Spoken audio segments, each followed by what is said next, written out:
Yes guys, how are we? We are back in the gym today for push, and we've got one rotation left of each session before peak week and before the upper body sessions before we get on stage. So today is going to be the last day I do this push session before I get on stage, which is pretty exciting stuff and pretty surreal stuff as well. So the last video you would have seen that Gaz was recording would have been leg day. That was 1 week ago, and it was also the same day that Kuba pulled things down and make an adjustment. And since then, we're down 1.8 kilos. So things have really started to shift. My body weight was 98.9 kilos this morning, so we're about half a kilo away from the cap.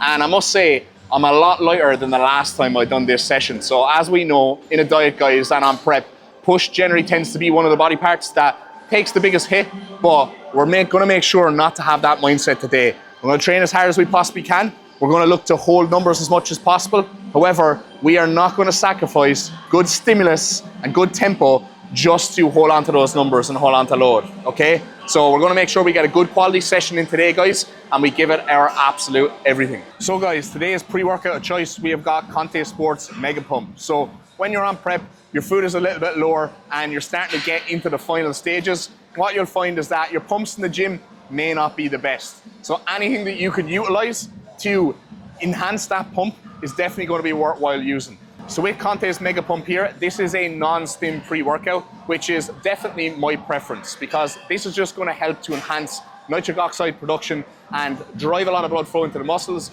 drive a lot of glycogen in there and get you a good pump and increase your vascularity and your blood flow. But it will not give you that really, really high stimulatory effect that caffeine will.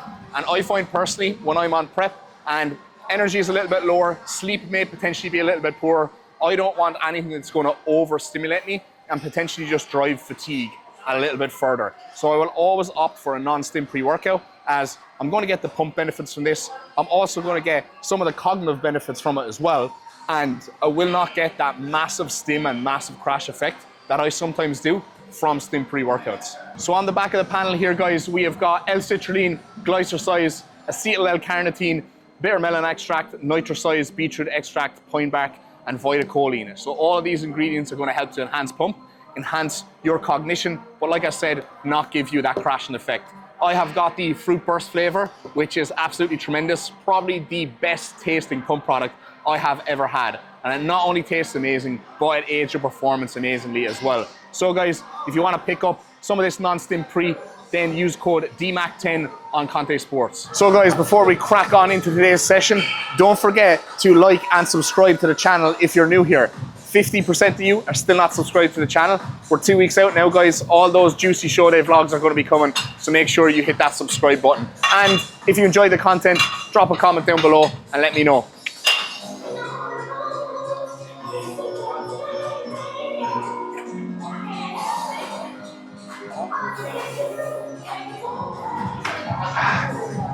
So one change I've made recently, guys, is I've actually been doing a lot higher reps on my warm-ups for my chest. As you will have known if you follow this channel, I've had injuries in both pecs since the beginning of prep and the whole way through. So I'm making sure to really take my time on the warm-ups now and kind of pre-exhaust and pre-fatigue myself before I go into my top sets to purposely reduce my load exposure, right? Just so that I make sure I don't pick up any more injuries, especially now being very lean, having the orals in place, being dry and stuff like that, my propensity to pick up an injury is going to be a lot higher. So what you'll see here as I'm warming up is I'm going to probably be working in like a 10 rep warm-up range rather than what I normally do, 5 reps, go up, 3 reps, go up, 1, 2 reps, and then jump straight into my top set. I'm finding that if I kind of pyramid up with some higher reps, it's not aggravating my pec as much. So it does mean that I'm lifting a little bit lighter. However, it's been a lot safer for me so far. And this is certainly food for thought for me for when I go back into my off season. Obviously, I watch a lot of podcasts, bodybuilding podcasts, and different people have got different approaches. I spoke before on this channel about high volume versus low volume and you doing what works the best for you. And whilst I love the low volume, high intensity training approach for probably all muscle groups, I'm kind of thinking now I may potentially switch it up with chest and start to do a little bit of higher volume, or at least pyramid up with more reps before I do my top set, so that I can prevent these injuries. And who knows, it might actually be so novel for me that I might make some progress in this next off season with my chest. But I'm definitely going to start to play around with things, experiment a little bit more, and see is there an alternative way for me to do things to continue to progress and stay injury free, because longevity is super important in this game. So for me, as a coach and as a bodybuilder, it's important that I don't get too dogmatic within any approach. Yes, I love low volume, high intensity training. However, I need to not be married to that approach, right? With any given body part. Now, I'll probably still do that, 80 to 90% of my approach, but I'm definitely going to start to experiment a little bit more in this next off season. Obviously in consultation with Kuba, if he lets me do so, to try a few different things and see can I find different ways to skin a cat and still progress. So just wanted to kind of touch off that there, guys. And I probably wouldn't be doing this if I hadn't gotten injured so much, but I've got a little bit of a fear in my head now moving forward of actually properly tearing this pec when I get back into the off season, because when my body weight goes back up, I'm recovered from the show, I'm eating a lot more food, and I start hitting some big numbers again. If I get a tear, man, it's just going to be bad news. So.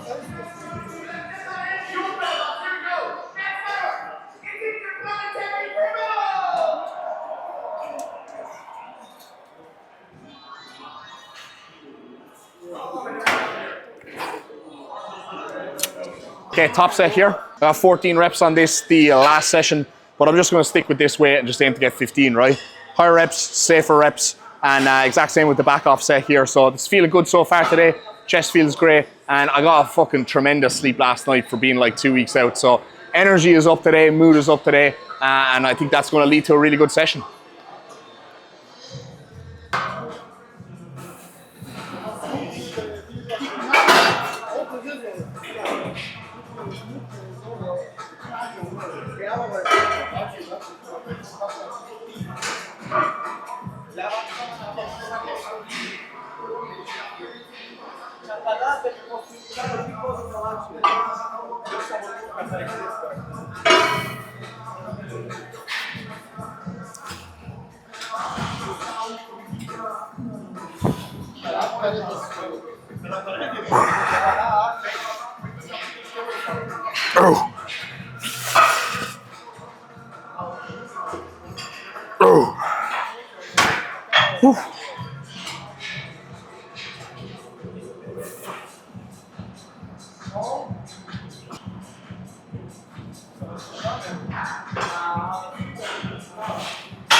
Right, up reps, both sets there.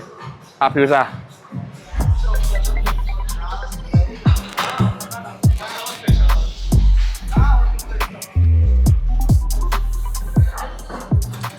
So same approach here, guys. A lot of reps on the warm-up just to make sure I'm just feeling good on this, because as I was saying to Gaz off camera there, my left pec, weeks and weeks later after the injury, it's just still not feeling good, to be honest. I'm still not fully confident in my ability to really pause and drive up out of the hole with heavy weight. Getting close to shows now, do not want an injury.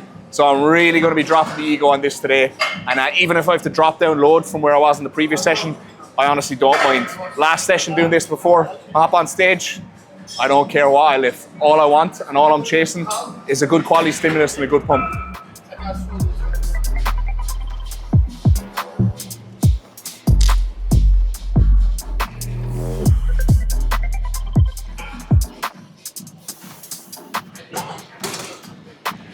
Right guys, wrist straps, should you use them? So yes, if you are looking to generate the most amount of force on your pressing without getting your wrists injured, then you should absolutely be using a pair of wrist straps.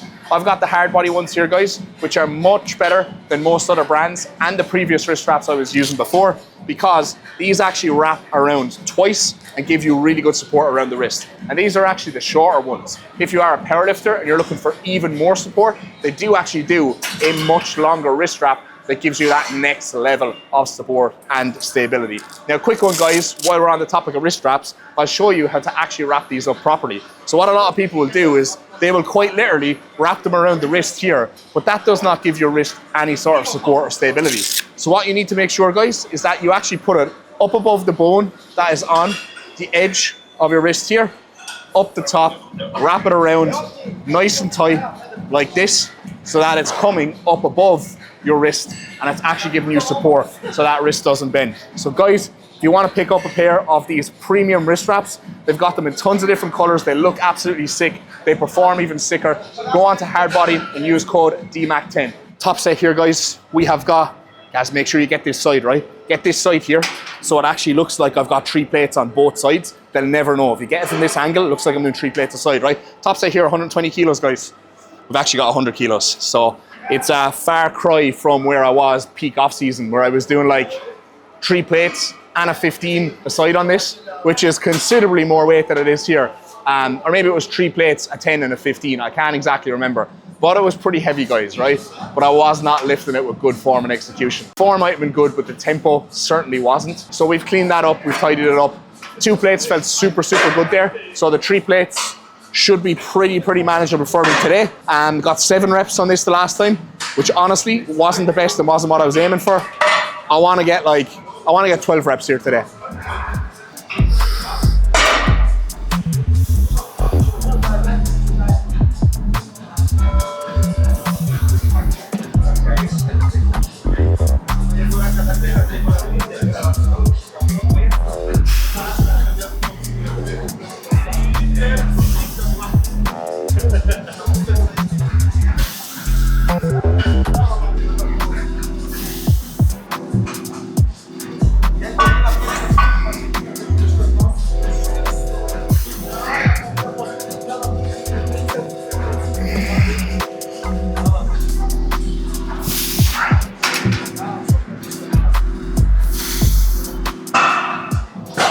Woohoo! 13 reps, boys. 6 reps up and 2 weeks out. It's not really 6 reps up because I did scale back on this quite considerably the last time. But good quality set, good quality stimulus. Last rep moves just a touch slower, but not overly slow. Very happy with that. All feels good. So I'm going to drop that down by 1 play and aim to get roughly around the same reps again.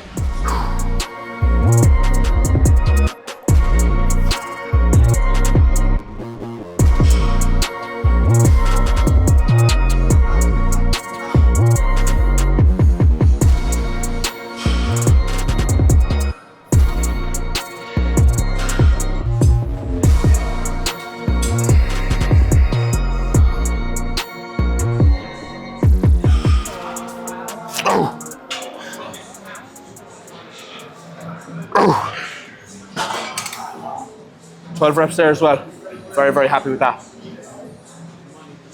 What built the muscle will keep the muscle. I'm sure we've all heard that saying before. However, there's a common misconception that it's just load that builds muscle. It's load, it's reps, and that's all that matters when it comes to progressive overload. However, it's tension that builds muscle, not load. So if you have to sacrifice tension and good quality stimulus during your sets in order to lift more load, then you are not holding onto your performance the way you think you actually are. Yes, what built the muscle will keep the muscle, but it's not the load that you've been lifting on the bar that has built that muscle. It's the tension that you can actually generate with that given load. So if you are on prep or you're dieting, and as you go through that diet, you're having to sacrifice the stimulus that you are getting from all of your sets to hold on to that load, you're actually going backwards and not forwards. And this is what happened to me in my last prep, and this is why some of my muscle groups, my weaker muscle groups, faded like they did. So this time around, I've left my ego at the door, I've learned from those lessons, and I'm chasing good quality stimulus always, and not just load. So instead of coming into the gym and trying to hold on to my logbook numbers, I'm focusing on holding on to good quality tension and stimulus. So if I have to drop back load in order to do that, then I will. You can take your clothes off first. All right, guys, so today's YouTube video has been gate crashed by Cooper Films here. No, I'm only joking. We've lined up an explosive fibrous photo shoot with today's session. Unfortunately, Cooper got stuck in traffic. Yeah, we're meant to do a couple of shots beforehand. Yeah, and I'm actually just a really bad videographer. I just turn up late. Yeah. He's always on time, to be fair to him, so he got fucked with the traffic. Yeah. We were supposed to shoot some before and some after, but now we're just gonna do a couple of outfit changes here whilst we're mid-session and get a couple of action shots for you. So if you're wondering why I'm going to be wearing different clothes in all these clips, then that's why. It's not because he smells. Yeah.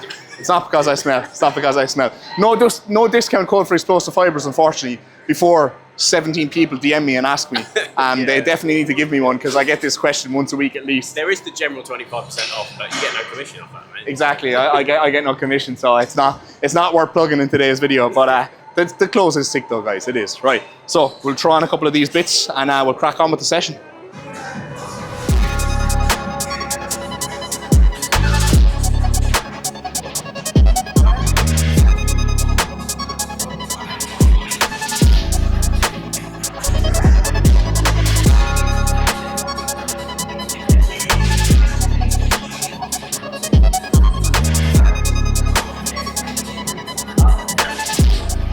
So now that we're on the third exercise in, I'm not going to do as many warm-ups as I did on the previous 2 sets because at this stage, my chest feels pretty full of blood. So I'm going to go a little bit lighter on the warm-ups here, and partly because I find this movement particularly stubborn to progress. It's very, very heavy in the lockout at the shore, so I want to conserve as much energy as I possibly can now on this, just so that I can actually progress this today, as this is one of the exercises I have been struggling with so far this prep. Now I did reduce load the last time around, but I still wasn't happy with the performance. I think I've reduced load and matched reps, which is pretty fucking poor. So I am looking for that progression today.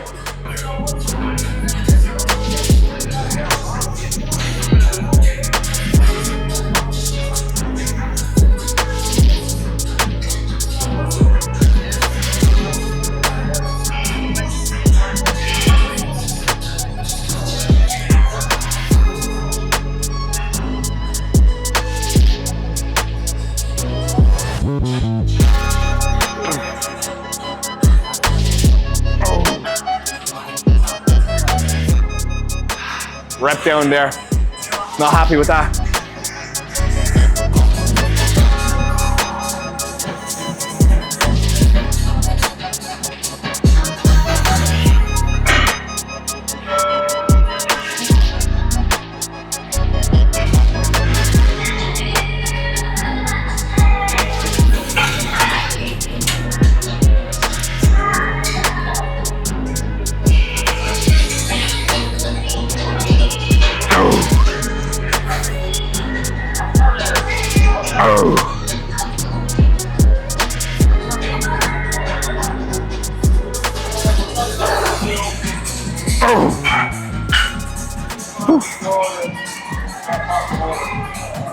Better.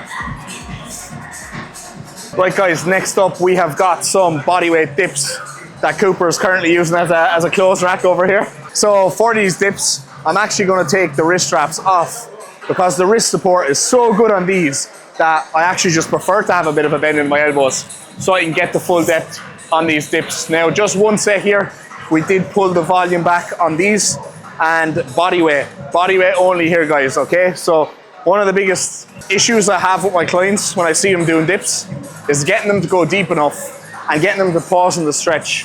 I'll see people just bang these out, rep these out, and you're not going to be getting the most you possibly could out of your pecs when you do that. So for me, right, I'm pretty strong guys, okay? I'm probably stronger than most of you motherfuckers watching this video. So if I can do only 10 to 12 bodyweight dips, then you should not be getting a belt and slapping on 2-3 plates and doing half reps on your dips, okay? You're getting nothing out of that. Remember what I said earlier? Tension builds load, not load. Tension builds muscle, not load. Whoa, there's the prep brain kicking in. Woo.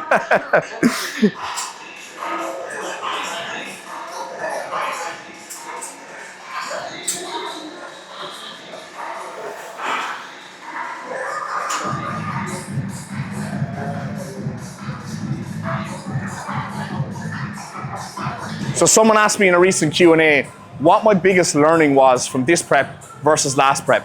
And in my opinion, it's that starting prep at a leaner body composition is going to lead to a far better prep outcome overall. You'll hear a lot of guys say, oh, you've got to eat big to get big in your off season. You've got to push your body weight up and you've got to get sloppy if you actually want to build tissue. Staying lean and looking good for Instagram doesn't work if you actually want to put on size. Well, I'm 15 days out now and I'm 8.6 kg heavier than the last time I was 15 days out with a 15-month off season. So I think staying lean and responsive and insulin sensitive in your off seasons does actually work to build muscle, ye fucking sausages. You shouldn't have to eat so big that you just get unnecessarily fat in your off season. You need to eat to your needs.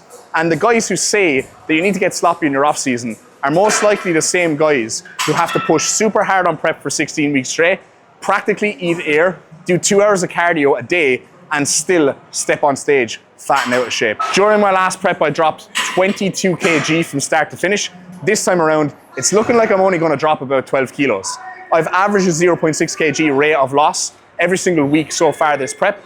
And as a result, that's actually allowed me to maintain my training performance much better.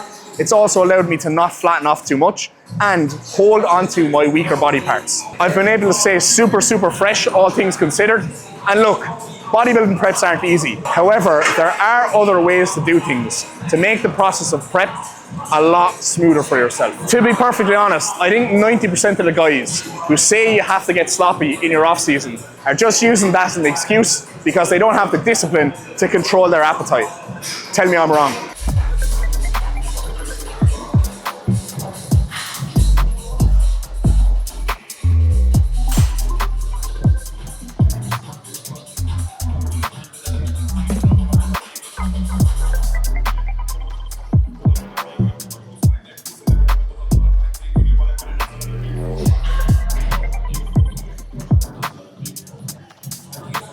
So guys, we've got what Cooper doesn't like here, a very colourful stringer.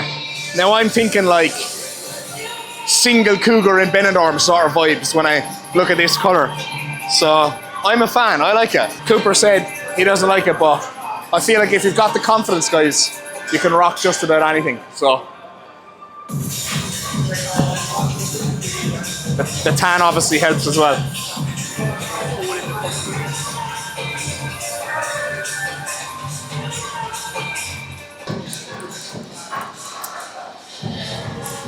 Missed quite a funny moment there off camera. So there was a guy using this before me and he had some cuffs on this and I was like, oh, it's all right, mate, you can leave those on. And he goes, oh, no, I take these are my cuffs. And he goes, oh, yeah? I said, oh, you should get a pair of these cuffs. And he goes, oh, they're good, yeah. I was like, oh, yeah, mate, they're the best. He's like, oh, right. I was like, use code DMAC10 for discount then. He laughed. Still though, do use code DMAC10 for discount.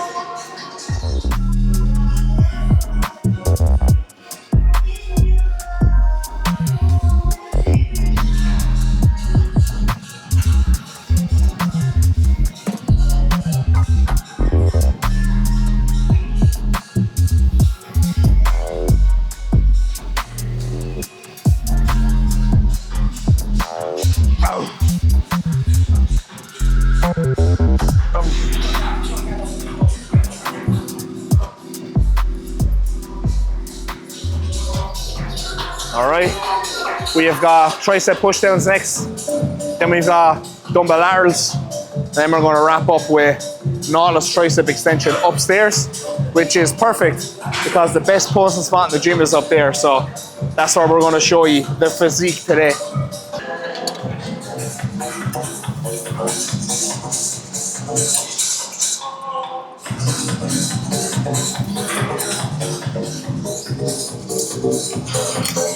A few warm-ups here just to get my elbows nice and warm, and then we will jump into the top set.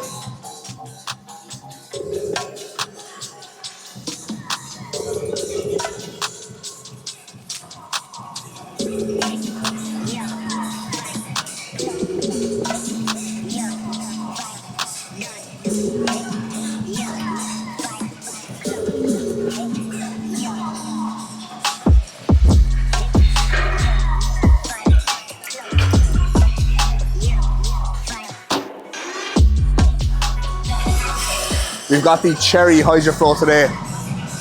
Unbelievable. DMAC10.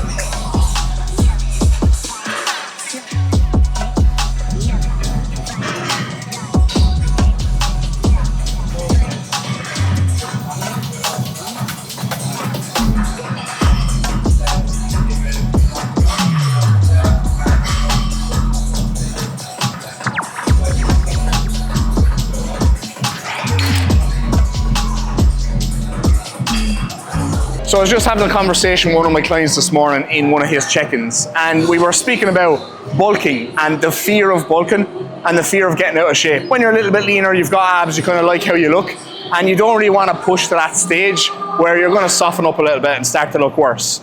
Now, the way I try to describe getting over this fear to him is that if you don't actually commit to the bulk and to the phase that you're in, and allow yourself to get a little bit soft, not out of shape, but a little bit soft over time, you will just always look the same. If you spend just a short few weeks bulking, and then you spend a short few weeks cutting, and you repeat this cycle, your physique is never going to change. And a lot of young guys, they want to be big. They want to have a lot of muscle. But if you don't commit to building that muscle in the first place, then you're just going to be disappointed with how you look forever. So you've got to spend, especially in your early years, some time actually getting a little bit sloppy and getting a little bit soft in your first couple of bulks to build that tissue underneath, so that then eventually over time, even when you do gain a little bit of body fat in your gaining phases, you're going to still look lean because you've got more muscle, right? A lot of guys might look at me, especially when I'm in the peak of my off season, and go, oh, he's shredded, especially if you're just like an average gym goer.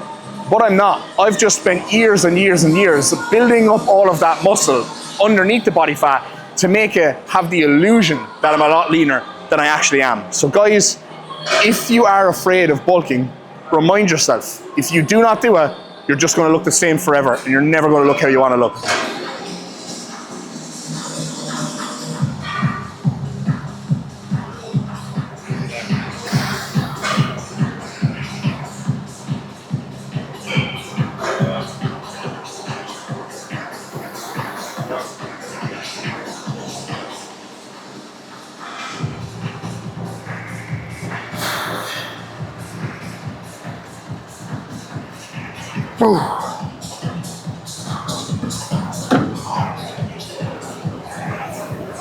You cannot beat, you simply cannot beat the good old dumbbell side lateral raise. One of my all-time favorite exercises. Might not be as optimal as doing something with a cuff, but fuck me, does it feel good.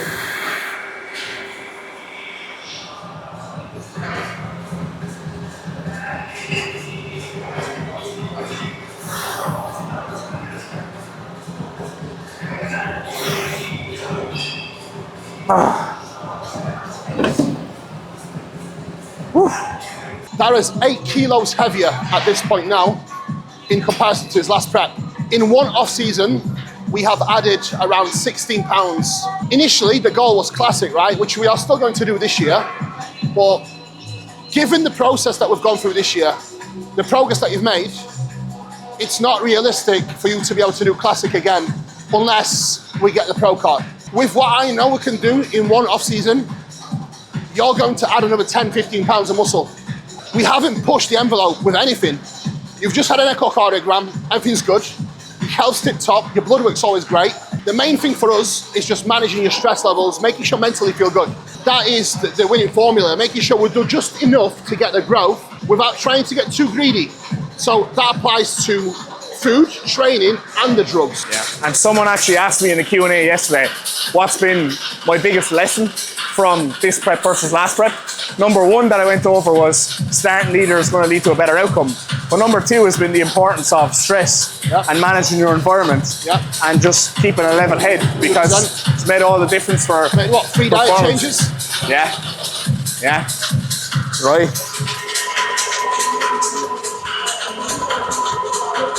Very nice. And that's you pretty flat as well. You look full, but you're flat. I know you're flat. For you, you're flat.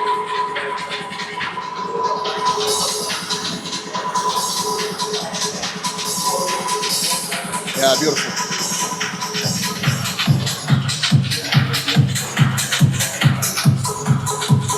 Yeah, beautiful, man.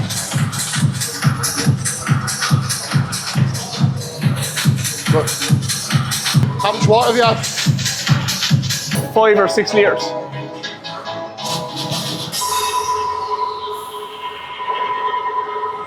So that's 5 litres of water in. This is the prime example why you should not cut water. When you are lean, cutting water is not going to get this drier. This is still going to get leaner, but if we was to cut water completely, this wouldn't be as tight as this because we wouldn't have the fullness.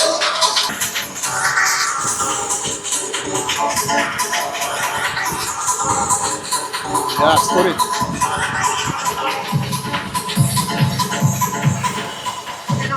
Good. We're on, baby. Good. You look full, but you're flat. Do you know what I mean? Especially your legs. For you, I know you're flat. So people might think, guys, got fullness. It's my back, my back. Back and quads. And abs a little bit, look. A little bit on the arms as well. So, we're on track, though.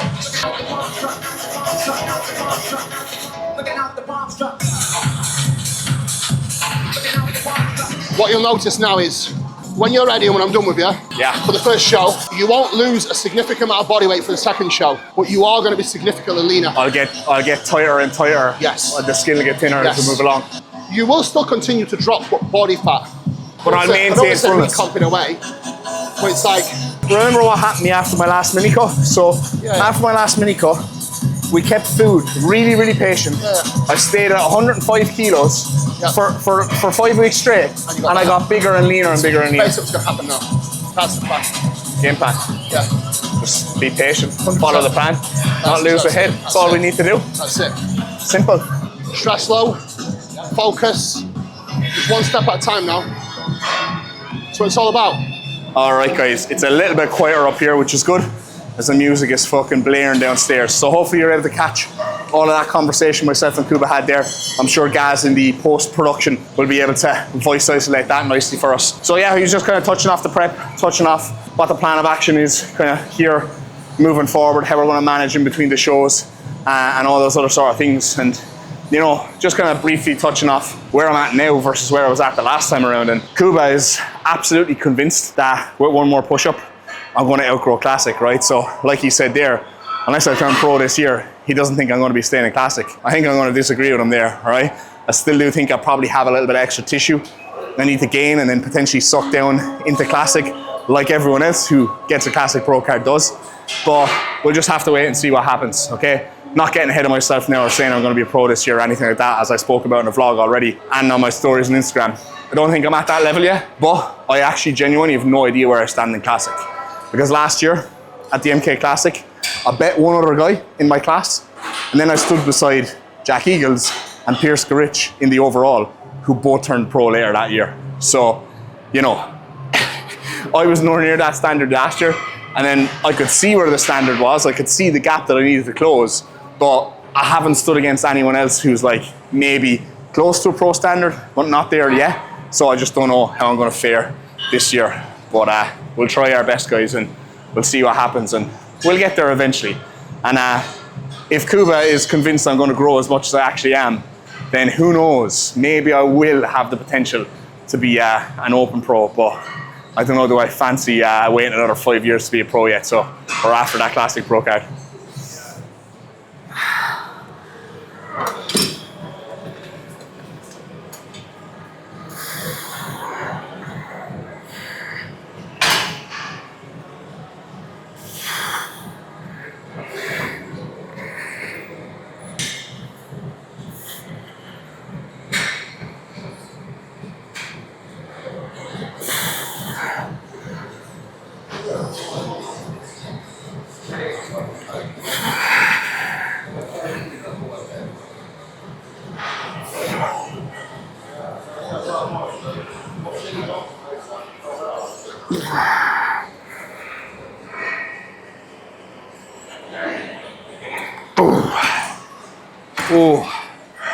Getting to the stage now with some of these isolation exercises where I'm strong enough to move the load and move the weight, and I got 11 reps there, but I just didn't feel it in my triceps the way that I should.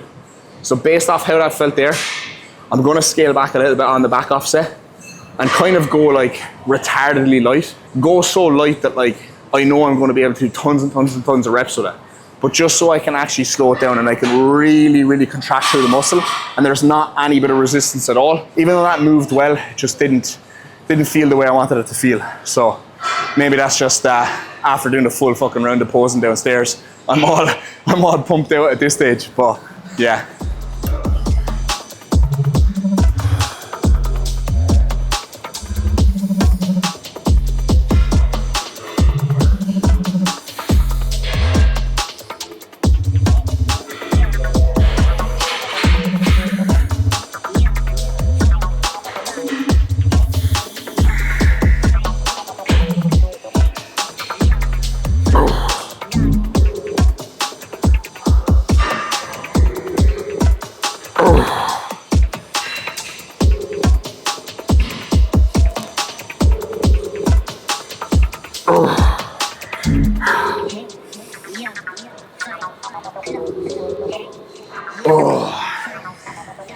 So definitely the right call there to scale back, because that felt a lot better. And I often say to my clients in particular, when I'm reviewing their execution clips and they're performing an exercise, to try and contract through the muscle. So we'll use this as an example, right? You can very easily come back there and just jerk that way, just move it. So come down and pause, and then use a lot of momentum to move the weight halfway, and then kind of contract your tricep at the end. But what I like to think about is coming back into the stretch here, and from the very start to the very end, pushing through and contracting through the muscle the whole time. It's a mind-muscle connection thing. And if you're doing like a bicep curl, for example, right? Again, instead of just dragging the weight up, like just going like this and just jerking the weight up and then contracting at the top, literally think about dragging the weight from the very bottom to the very top and contracting through your bicep from start to finish. That is oftentimes going to be the big difference between someone who's a beginner in the gym and someone who's a little bit more advanced. Their ability to actually connect the muscle and just initiate all the fucking fibers from the very beginning of the set to the very end of the set. And that's something that I definitely attribute a lot of my leg growth to in recent years, is actually learning to contract through the muscle from start to finish. So again, same example I just gave on a leg press. Instead of coming down to the bottom, just kicking that weight up away from you, come down, pause, contract through the quad. You might not make any sense of what I've just said, but think about it. Try it in the gym the next time you're in training and see if it improves your mind-muscle connection. So someone actually asked me the other day, do I pay attention to others who are going to be competing against me? And look guys, we're all human. We're all on Instagram, and if we see somebody else who's doing the same show that we're at, we're going to look on their page, right? We're going to check out their physique. However, the problem lies if you obsess over that person and their physique and all the areas of their physique that they might have that you might not have. Because as bodybuilders, we're always looking at our weaknesses, and we're always looking at what other people have that we don't have. So if you're going up against competitors, or if you're doing a show and you're looking at all these other competitors, on every single one of their physiques, you're going to find at least one thing that they have that's better than you. And that's what you're going to hyper fixate on, and that's what you're going to focus on. And then that's just going to make you feel really shit about your physique, because you'll be like, oh, well, look at this guy's arms, and look at this guy's quads, and look at this guy's calves. I don't have any of those things, or this person has X, Y, and Z better than me. But at the end of the day, they're probably looking at your physique on your Instagram page and thinking the exact same thing about your stronger body parts. So don't get caught in the trap of obsessing over looking at everyone else that you're competing of. Run your own race, focus on yourself, focus on bringing your best physique based off where your development is at right now, and that is literally it. That's all you need to focus on.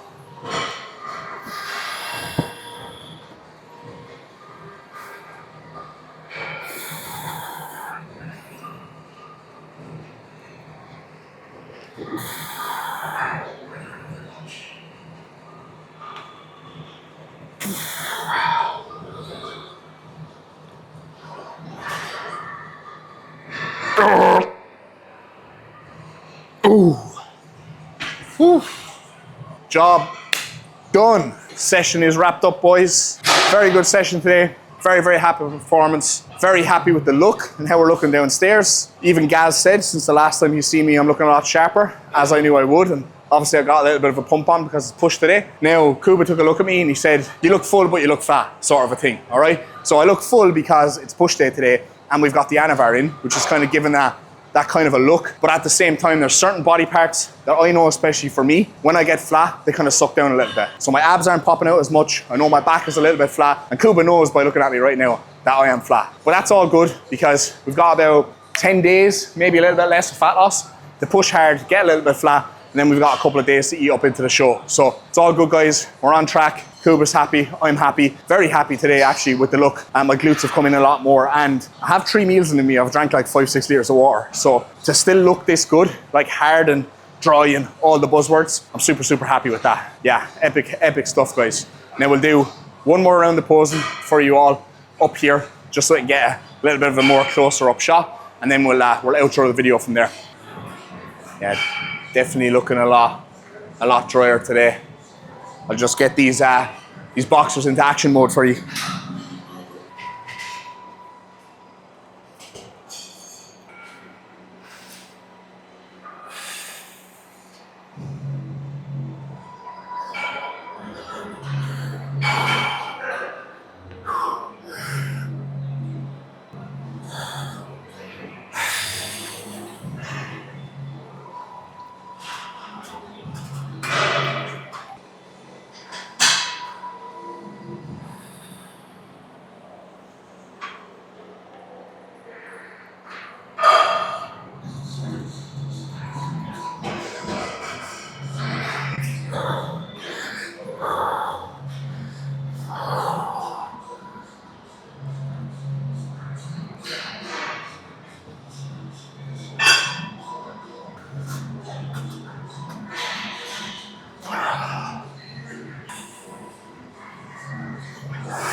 So guys, hopefully there's a big difference there from last week's video. And the next time you're gonna see me is probably gonna be when I step on stage, because it's just gonna be vlogs from here, guys. So I'll be all tanned up by the next time you see a proper physique update. Obviously you'll see some checkered photos in the vlogs for my morning shots, etc. That's gonna be when I'm flat in the morning time, depleted. So once we've freshened up, we've filled up, we've tanned up, you will see me at my best ever.